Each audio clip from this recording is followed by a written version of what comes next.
में बादलों से भरा दिन है और तेज हवा चल रही है। इसी तेज हवा के बीच एक किसान रामचरण रास्ते से चलता हुआ आता है और खेत के पास ही रुक जाता है। खेत की दूसरी तरफ सुखदेव खड़ा है। दोनों एक दूसरे को गुस्से से देखते हैं। देखो सुखदेव, फिर से कह रहा हूँ, ये मेरी जमीन है। तुमने पिछली रात की बारिश का फायदा उठाकर मेरी बिजली काट दी है। ये सरासर बेईमानी है। रामचरण, अपनी जुबान संभाल कर बात कर। मिट्टी मैंने नहीं काटी, बारिश के पानी ने बहाई है। तुम्हारी जमीन वहां खत्म होती है, मेरी जमीन यहाँ से आगाज होती है। हर साल तुम यही रोना रोते हो। हर साल बारिश आते ही तुम्हारी सीमा हमारी तरफ से बढ़ने लगती है। इस बात का निपटारा होकर रहेगा तो कर लो निपटारा। मैं भी देखना चाहता हूँ कि तुम तुम्हारी झूठी जमीन कैसे साबित करते हो। इस कस्बे में जब भी बारिश होती है तुम अपनी अक्ल खो देते हो। रामचरण उसे गुस्से से देखता है और फिर वहां से चला जाता है। तेज बारिश शुरू हो जाती है और घर के छत से पानी टपकने लगता है। रामचरण की पत्नी कमला राशन की बोरी को खींचकर दूसरी जगह रखने लगती है ताकि वो भीग ना जाए। तभी रामचरण घर के अंदर आ जाता है और दरवाजा जोर से बंद करता है और गुस्से में खाट पर बैठ जाता है। कमला उसे दुखी होकर देखती है। बाहर से फिर से सुखदेव से झगड़ा करके आए हो? मैं घर के अंदर पानी से परेशान हूँ और तुम बाहर जमीन के लिए लड़ रहे हो। तुम नहीं समझोगी कमला, वो सुखदेव हमारी जमीन हड़पना चाहता है। बारिश आते ही फसलें सड़ने लगती है, रास्ते बंद हो जाते हैं। कोई तो रास्ता होगा इस मुसीबत से बचने का ना? कोई रास्ता नहीं है। ये बारिश हमारे लिए सिर्फ मुसीबत लाती है। हमारे किस्मत में बस इस कीचड़ में सड़ना लिखा हुआ है। दोनों के चेहरे पर दुख साफ दिख जाता है और बारिश रुकने का नाम ही नहीं लेती। शाम को तेज बारिश के बाद आखिरकार पानी रुक जाता है। गांव की सड़कें कीचड़ से भर जाती है और जगह जगह पानी जमा हो जाता है। तभी एक मोपेड स्कूटर गांव के चौक पर आकर रुक जाता है। स्कूटर चलाने वाले कोई और नहीं बल्कि मास्टर जी होते हैं। मास्टर जी पूरे गांव में सबसे पढ़े लिखे और समझदार इंसान। शहर में बड़े कॉलेज से पढ़ाई करने के बाद भी इन्होंने गांव में वापस आकर गांव की तकदीर बदलने का फैसला किया। मास्टर जी सिर्फ पढ़ाई करना नहीं बल्कि जीवन की उलझनों को सुलझाना सिखाते हैं। मास्टर जी अपनी स्कूटर स्टैंड पर लगाते हैं और रामचरण की तरफ बढ़ते हैं। वही सुखदेव भी गुस्से में खड़ा होता है और कमला दोनों को शांत कराने की कोशिश कर रही होती है। रामचरण, सुखदेव, तुम दोनों के शक्ल देखकर ऐसे लग रहा है जैसे कि बारिश तुम्हारे खेतों में नहीं बल्कि सीधे तुम्हारे दिमाग पर गिर रही है। क्या बात है, इतनी ठंडी हवा में भी तुम इतने गर्म क्यों हो? मास्टर जी, आप ही इंसाफ कीजिए। इस बारिश के पानी ने मेरे और इसके खेत की सीमा को मिटा दिया है। अब ये कह रहा है कि ये जमीन उसकी है। नाटक मैं नहीं कर रहा मास्टर जी, और ये हमेशा मेरी तरफ की मिट्टी बहाता है। मुझे कैसे पता चलेगा कि मेरी असली सीमा कहाँ थी? तुम दोनों बारिश पर इल्जाम लगा रहे हो, लेकिन हकीकत तो ये है कि कसूर बारिश का है ही नहीं, हमारी नासमझ का है। पानी की आदत है बहना और मिट्टी की आदत है पानी के साथ बह जाना। पर मास्टर जी, हम सीधे साधे किसान ये सब कैसे सीख सकते हैं? सीखने की कोई उम्र नहीं होती कमला। अगर तुम सब तैयार हो तो कल से हम एक नई पाठशाला आगाज करेंगे। तीनों थोड़े उलझे हुए दिखते हैं, लेकिन मास्टर जी का शांत और आत्मविश्वासी व्यवहार उन्हें एक उम्मीद की किरण देता है। अगले दिन मास्टर जी पंचायत हॉल में अपनी छोटी सी क्लास लगाते हैं। हॉल की छत कई जगहों से टूट चुकी है और वहाँ से बारिश का पानी टपक रहा है। मास्टर जी टेबल पर 2 प्लेट और पानी से भरी प्लास्टिक की बोतलें रख देते हैं। तभी रामचरण, सुखदेव और कमला अंदर आते हैं। मास्टर जी, यहाँ तो अंदर भी बाहर जैसा ही हाल है। इस टपकती छत के नीचे हम क्या पढ़ाई करेंगे? जो मुसीबत के सामने पीछे हट जाए वो किसान कैसा? इसका लीक होना ही तो हमारा पहला सबक है। जरा ध्यान से देखो, पानी कहाँ से गिर रहा है और किस रफ्तार से गिर रहा है।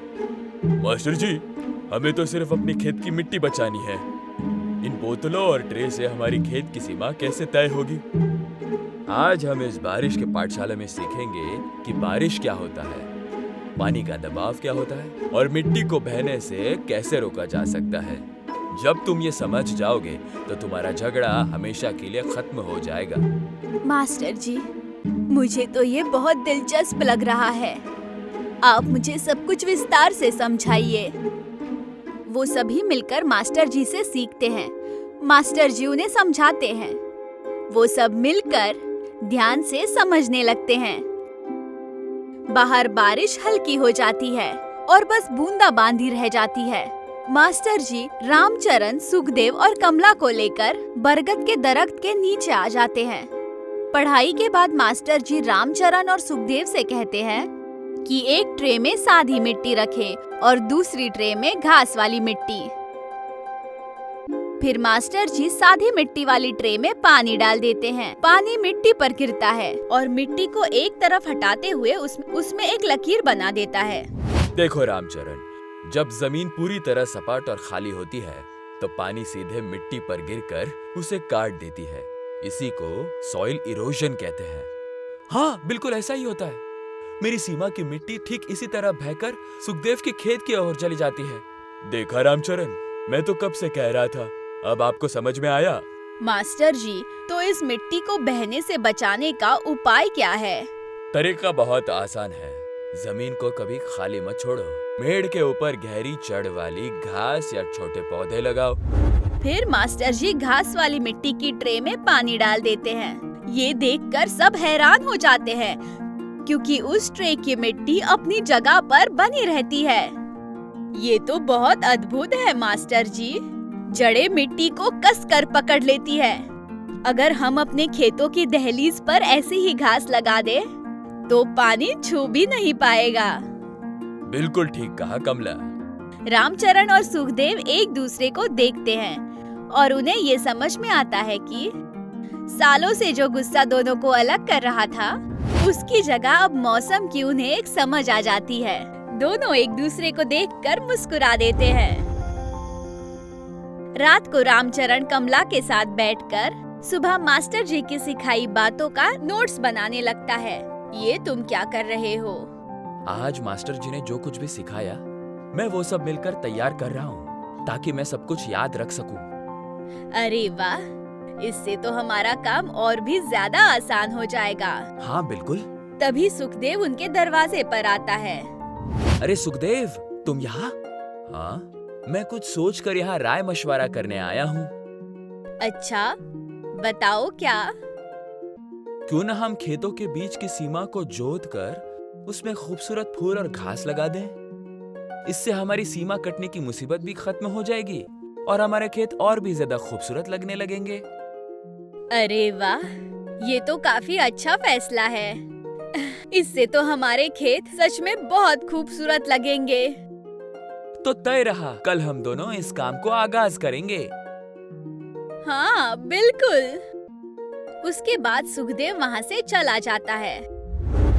अगली सुबह रामचरण और सुखदेव खेत में आ जाते हैं।